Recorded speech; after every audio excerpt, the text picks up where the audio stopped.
नमस्कार, स्वागत है आपका इस कार्यक्रम में। तमिलनाडु में जो पिछले 3 दिनों से हाई वोल्टेज पॉलिटिकल ड्रामा चल रहा था, उसका लगता है पटाक्षेप हो रहा है धीरे-धीरे, क्योंकि अब जो लेफ्ट पार्टियां हैं और दूसरी जो छोटी पार्टी है, उन दोनों ने समर्थन देने का एक तरह से भरोसा दिया है। और ये सब क्यों हुआ?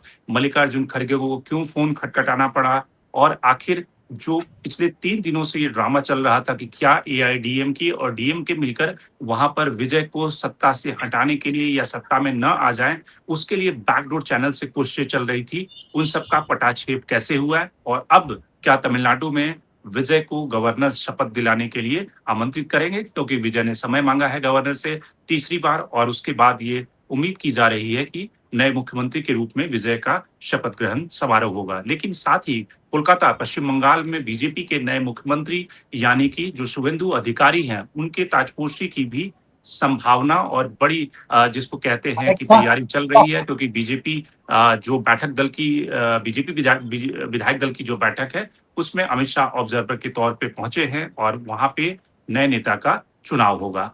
तो शुरुआत करते हैं इन दोनों राज्यों को, साथ ही हमारी नजर केरल पे भी होगी। केरल में किस तरह से केसी वेणुगोपाल के पक्ष में काफी जनमत दिखाया जा रहा है। जो मुकुल वासनिक गए थे, वहां पर से फोटो लीक हो गया कि केसी वेणुगोपाल के पक्ष में ज्यादातर विधायकों की राय है। लेकिन राहुल गांधी क्या वो गलती करेंगे कि जिस सतीशन ने वहां पे स्ट्रीट पे जाकर लड़ाई लड़ी और कांग्रेस को एक तरह से सत्ता की दहलीज तक पहुंचाया, वहां पर क्या दिल्ली से केसी वेणुगोपाल को थोपकर एक तरह से राहुल गांधी वैसी गलती केरल में करेंगे? इन सवालों को भी हम समझने की कोशिश करेंगे। हमारे साथ दो मेहमान जुड़ रहे हैं। आर राजगोपालन साहब, सीनियर जर्नलिस्ट जो साउथ इंडिया की पॉलिटिक्स पे पैनी नजर रखते हैं, और शिखा मुखर्जी जो सीनियर जर्नलिस्ट हैं, पश्चिम बंगाल की पॉलिटिक्स पे नजर रखती हैं। लेकिन शुरुआत करते हैं तमिलनाडु से। राजगोपालन साहब, अब तो कुल मिलाकर लगता है कि सस्पेंस खत्म हो रहा है, या अभी भी सस्पेंस है?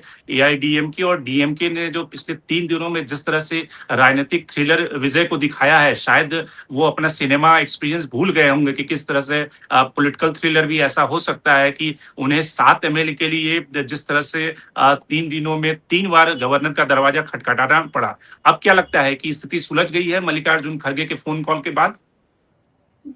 विजय का चीफ मिनिस्टर बनना लगभग तैयार हो गया है, लेकिन गवर्नर उन्होंने बोल रहे समर्थन देने के लिए चिट्ठी मांग रहे, चिट्ठी देने के लिए तैयार है, लेकिन चिट्ठी में ये लिखा है we will support from outside. ये गवर्नर क्या बोलेगा नहीं बोलेगा हम लोग वेट करना पड़ेगा, लेकिन विजय को तो लगभग तैयार होगा। Mandate is for Vijay. Mandate तो डीएमके को खिलाफ है, आम जनता दौड़ पर देखोगे डीएमके को खिलाफ है। लेकिन इसमें एक विचित्र स्थिति है जी, विजय का 7 एमएलए कम है, लेकिन सत्ता में बैठने के बाद कम से कम मुझे लगता है डीएमके से भी एडीएमके से भी कम से कम 50-60 एमएलए आ जाएगा,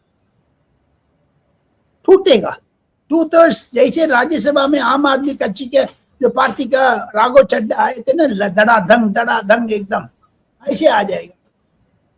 तमिलनाडु 1967 से मैं तमिलनाडु सिचुएशन को फॉलो कर रहा हूँ, ऐसे सुनामी कभी नहीं देखा मैंने।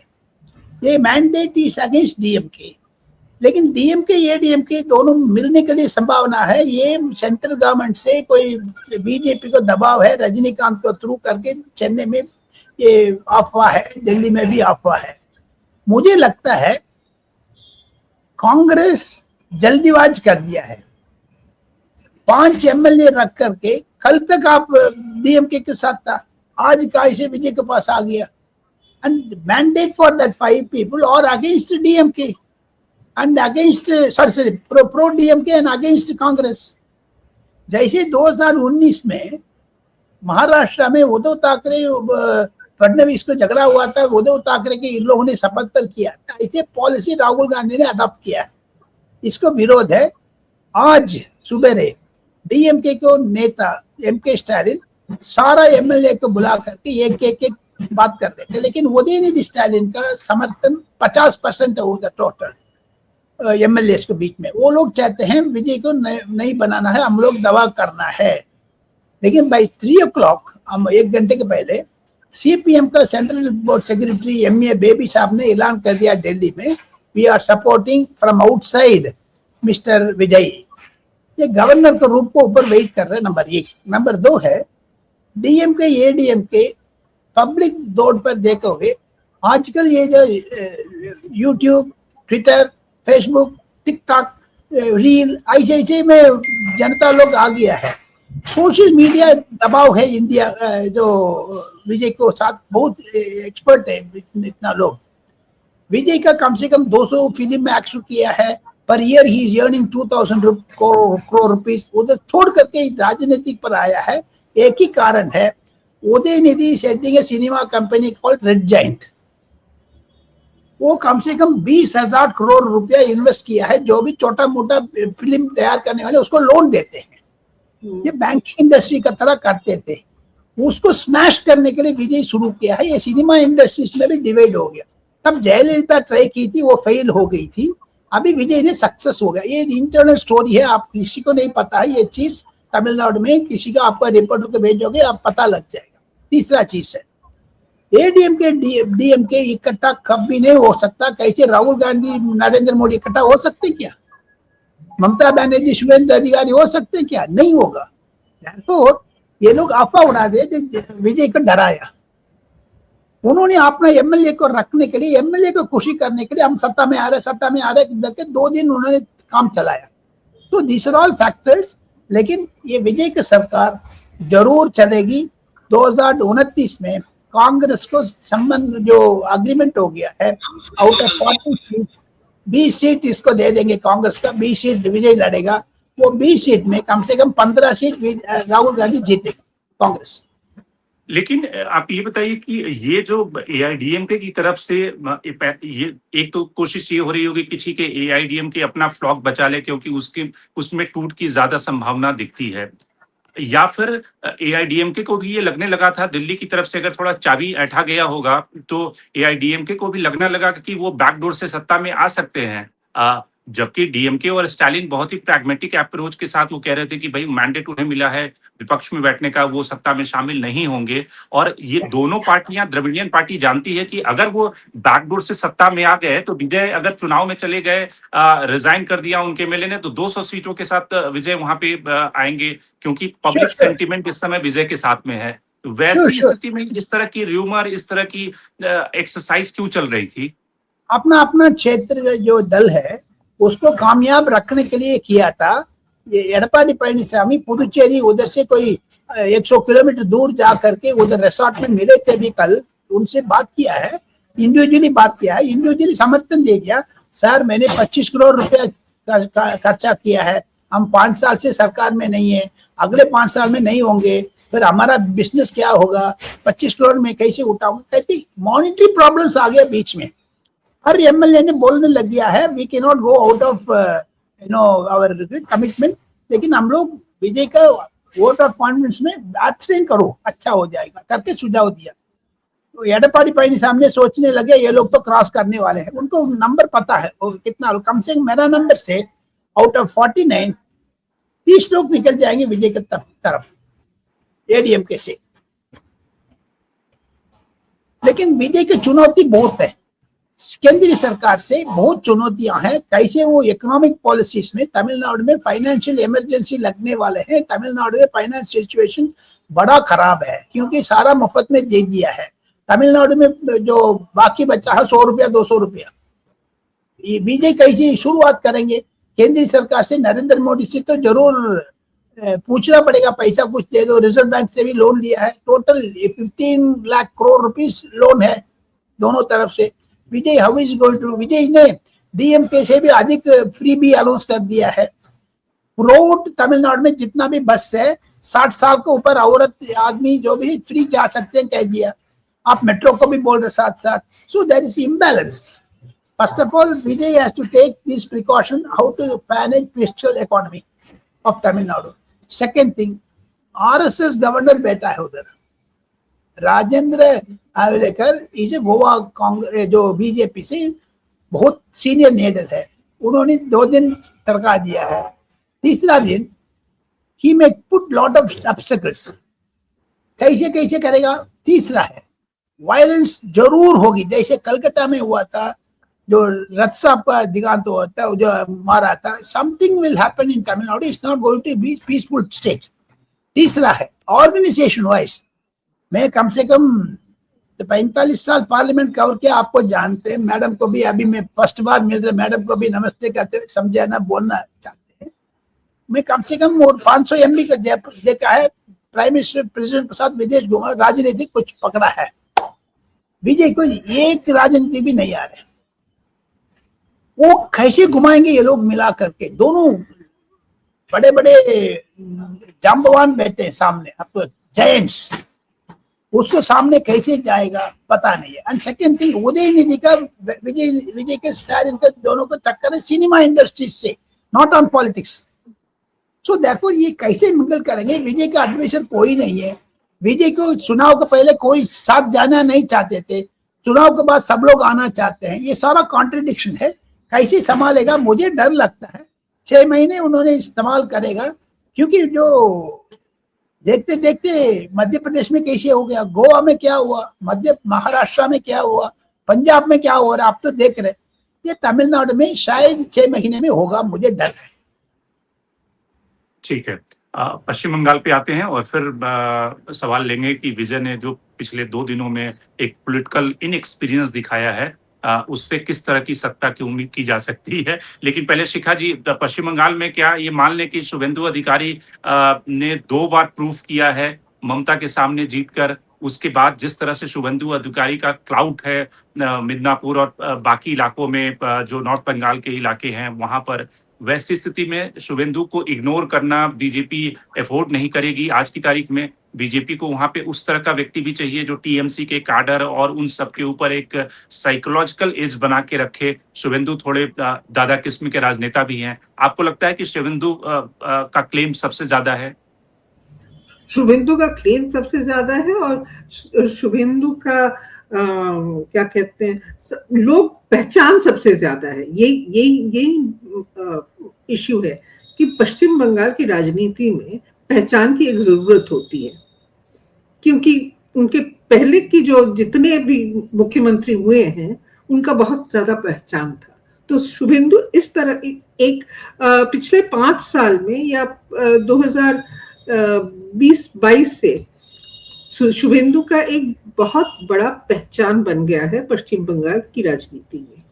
एक दूसरा है कि अब वो ममता बनर्जी को 2 बार हरा के उनका जो कद है वो बहुत ऊंचा बढ़ गया है, ये एक और कारण है। और तीसरा जो आपने जिक्र किया कि तृणमूल के ऊपर और तृणमूल के सपोर्ट बेस के ऊपर एक प्रभाव डालने की जरूरत है, क्योंकि वो सपोर्ट बेस जो है वो बीजेपी के पास में एज एन ऑर्गेनाइजेशन वो एक बहुत क्या कहते हैं,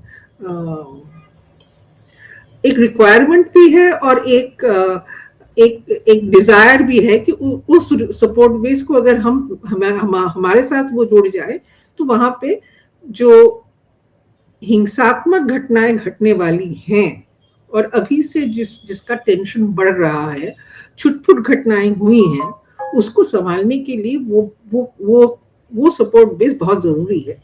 और बीजेपी के पास वो सपोर्ट बेस सही तरीके से नहीं है। ऑर्गेनाइजेशन है, इलेक्शन वो लड़ सकते हैं, लेकिन रोजाना जो राजनीति है उसको संभालने के लिए वो तृणमूल की जो सपोर्ट बेस है उसकी जरूरत बीजेपी को है। और ये शुभेंदु अधिकारी जरूर कुछ हद तक अपने पास टान सकते हैं। तीसरा है, चौथा है कि अगर आप देखें बीजेपी ज्यादातर राज्यों में कुछ दिनों से, कुछ सालों से अपना एक ताकतवर मुख्यमंत्री उन्होंने चुना नहीं है। आप राजस्थान देख लीजिए, उड़ीसा देख लीजिए, मध्य प्रदेश देख लीजिए, लेकिन आप अगर असम देखें तो वहां पे सर्बानंद सोनोवाल जो वो उनके आदमी थे, उनको उन्होंने साइडलाइन कर दिया और फिर हेमंत बिश्व शर्मा को उन्होंने मुख्यमंत्री बना दिया। इस बार हेमंत बिश्व शर्मा के लीडरशिप से ही तो उन्होंने जीता है। 5 साल से हेमंत बिश्व शर्मा काफी कॉम्प्लिकेटेड एक पॉलिटिक्स खेल के उन्होंने ये जीत हासिल की है। तो इसका जो एक लेसन हम ले सकते हैं कि शायद शुभेंदु को उसी तरह से हेमंत बिश्व शर्मा जैसे आदमी जो कांग्रेस से उनको लाया गया था, उसी तरह से शुभेंदु को भी पश्चिम बंगाल की इस परिस्थिति में सामने रखना, मुख्यमंत्री के हिसाब से उसको अपॉइंट करना बहुत जरूरी है। क्योंकि बात यही है कि बीजेपी के लिए ये घुसपैठिया, बांग्लादेशी, बॉर्डर, ये इश्यू अगर live and very powerfully communicate करना है तो शुभेंदु ही इसका सबसे बड़ा एडवोकेट है, क्योंकि वही भाषण देता है। भवानीपुर में काउंटिंग चल रही है और कह रहा है कि एक भी मुसलमान की वोट मुझे नहीं चाहिए, मैं हिंदू वोट से जीतूंगा, वेस्टर्न बांग्लादेश नहीं होने दूंगा। तो ये जो नैरेटिव है, रेटोरिक्स है, ये सिर्फ शुभेंदु ही कर सकता है, वो शौमिक भट्टाचार्य से नहीं होगा।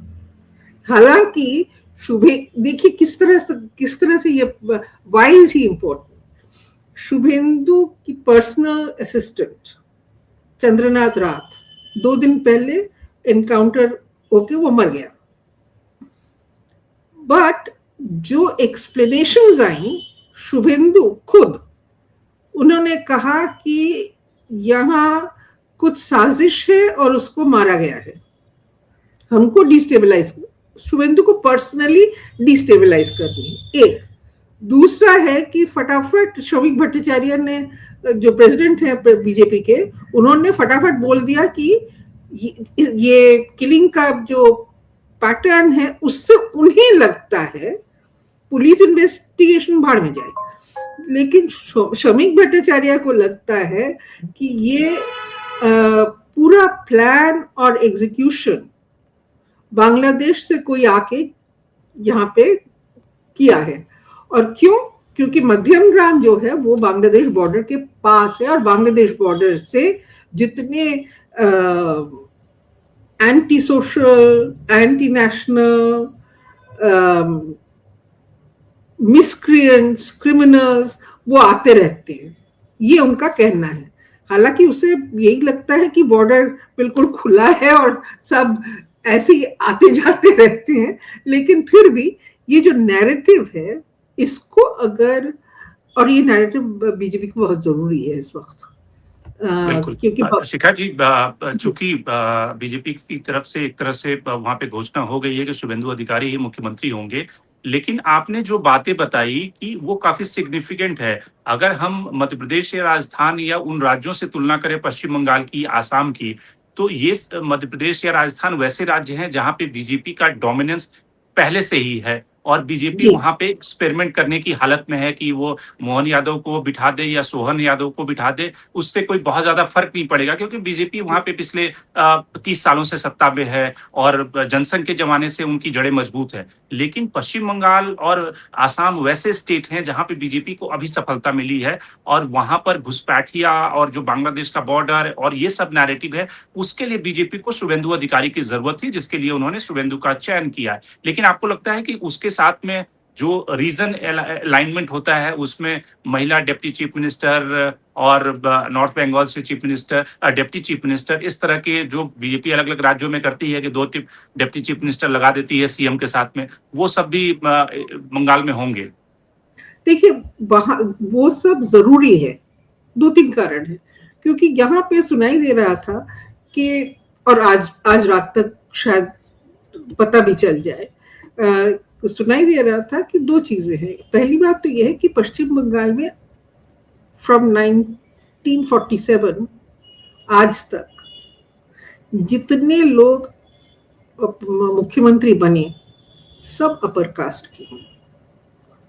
तो यहाँ पे एक अगर ओबीसी शेड्यूल का जो सपोर्ट, जिनका सपोर्ट बीजेपी को मिला है किसी हद तक, कोई हद तक, पूरी नहीं, बट फिर भी in any case Suvendu himself is upper caste, कहता है ओबीसी, लेकिन वो ओबीसी के माने लेवल जो है वो इतना ऊंचा है कि वो कोई मानता नहीं है कि वो ओबीसी है। सो बेसिकली यही होगा कि नॉर्थ बंगाल का एक जो कंट्रीब्यूशन है उसको रिकॉग्नाइज करना बहुत जरूरी होगा। महिलाओं के बारे में उन्होंने इतना ज्यादा कैंपेन किया है कि महिलाओं का एक रोल होना पड़ेगा। तीसरी बात यह है कि ओबीसी या ऐसा कुछ, ओबीसी या शेड्यूल कास्ट, एक चेहरा, प्रोमिनेंट चेहरा उनको लाना पड़ेगा, क्योंकि उन्होंने इस पे बहुत ज्यादा कैंपेन किया है।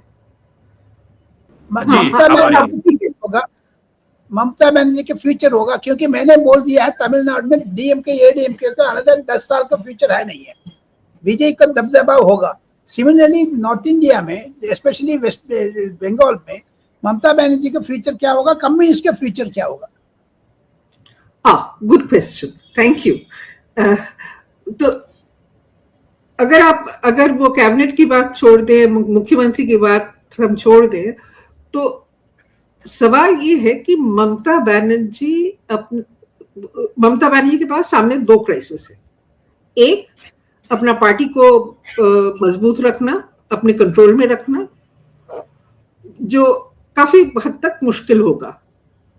वो भी मानती हैं और वो भी कह चुकी हैं कि अपनी पार्टी को कंट्रोल में रखना मुश्किल होगा, क्योंकि बहुत सारी कारण है। बट वो जो असम मॉडल हेमंत बिश्व शर्मा ने बनाया है कि कांग्रेस से वो लोगों को ला के अपना बीजेपी को जो लीडरशिप है उसको पुनर्गठन के एक हिसाब से उसने बनाया है। तो ममता बनर्जी नोज दैट ये पश्चिम बंगाल में शुभेंदु अधिकारी हो या जो भी हो, वो तो बीजेपी तो यही करेगी। एक दूसरा है कि अपना जो सपोर्ट बेस, जिसके बारे में हम अभी बात कर रहे थे कि बीजेपी की बहुत जरूरी है ममता बनर्जी की सपोर्ट बेस, वो सपोर्ट बेस वो अपने साथ किसी हालत में at least significant part of it उसको अपने पास रखना है। व्हाई?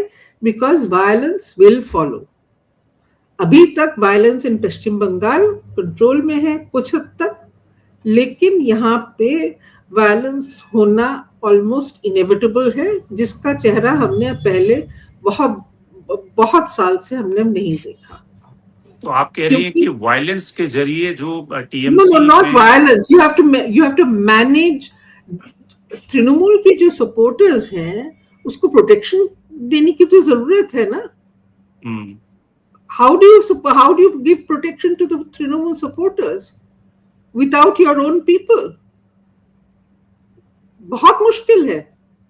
ये जो बीजेपी में कह रही हूँ, बीजेपी को क्यों ये संगठन चाहिए क्योंकि उनका आज तक हमने जो सुना है, उनकी जो हरकतें हैं वो तो प्रोवोकेटिव है अगेंस्ट द माइनॉरिटी कम्युनिटी। वो तो क्या टांग लड़ा के झगड़ा करने के लिए तैयार है। किसी को बोल रहे हैं आप जय श्री राम बोलिए, तो किसी को बोल रही हैं आपने बहुत कमा लिया, अब यहाँ से आप चले जाइए। इस तरह की जो प्रोवोकेशंस हैं, इसको भी संभालने की जरूरत है।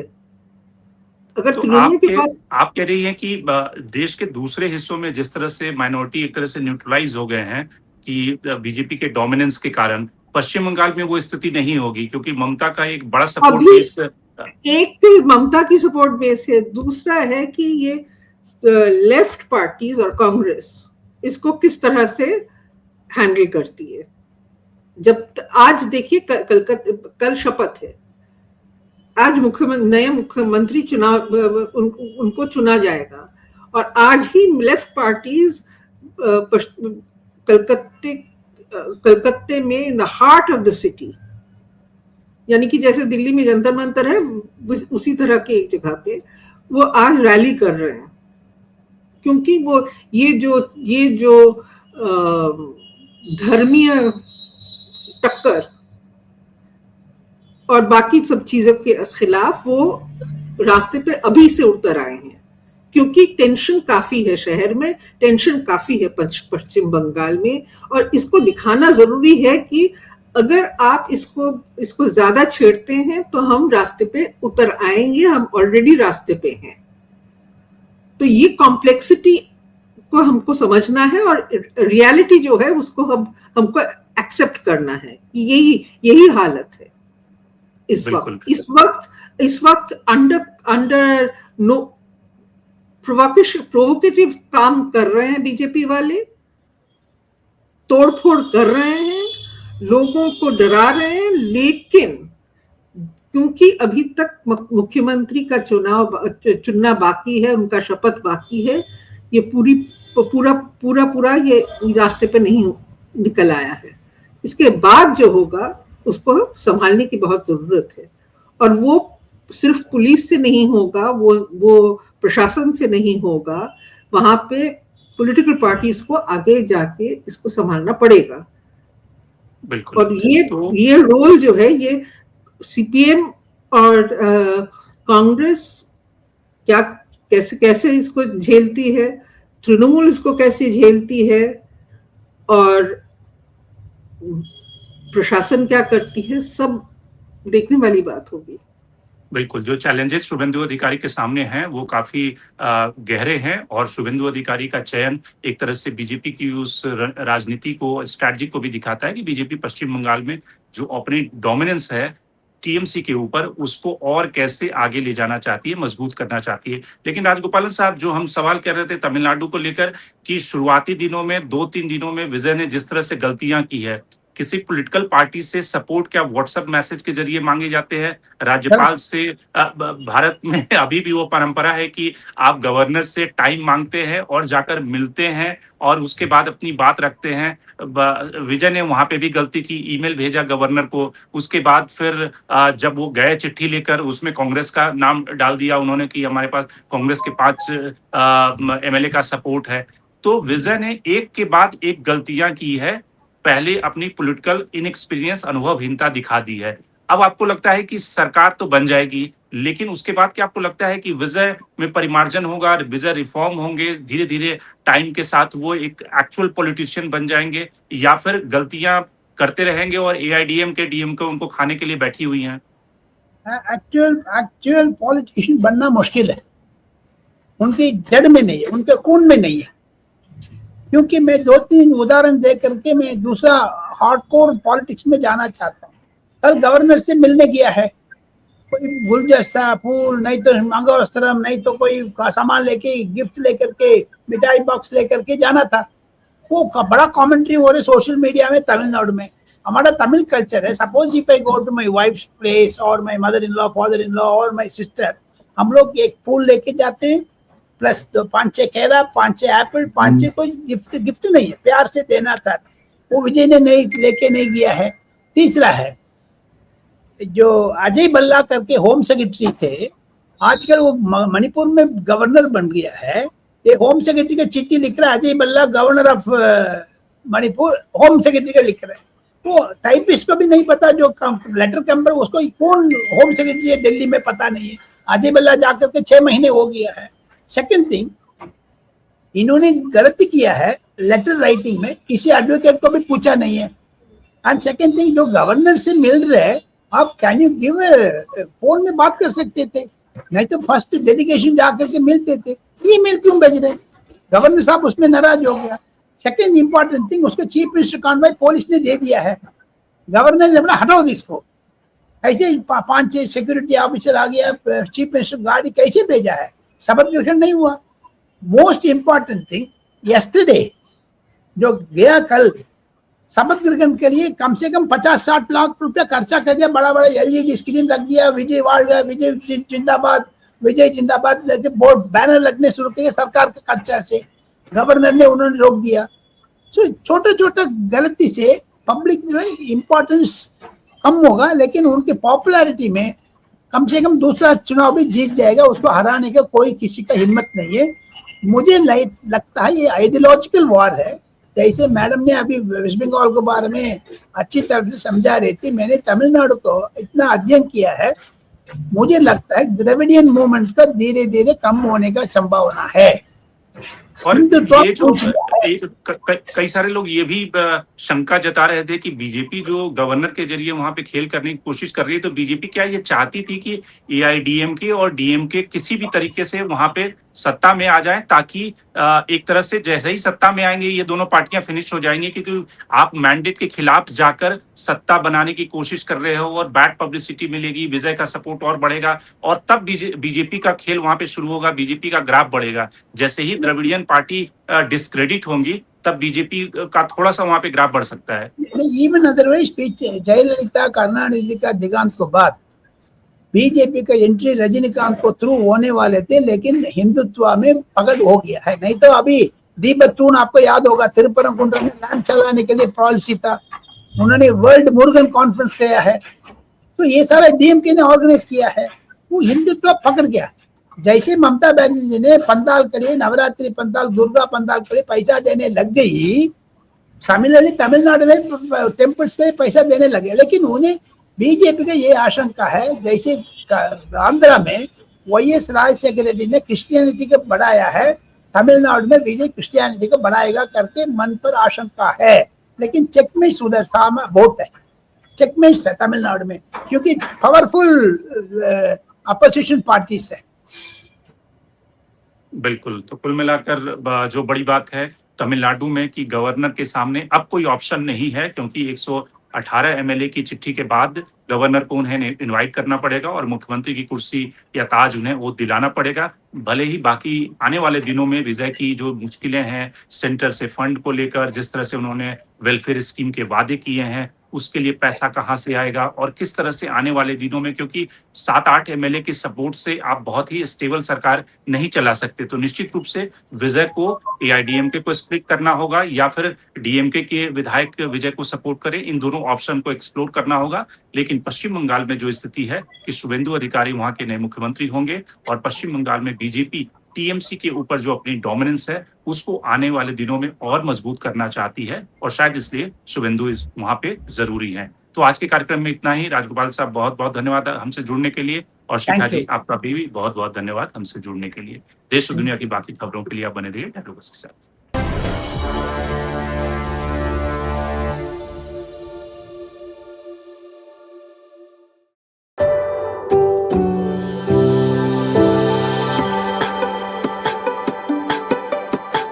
Every book has a journey, and every author has an untold story. Behind every powerful book lies curiosity, courage, and countless conversations. Discover them all on Books and Banter, a Dialogus Digital original series.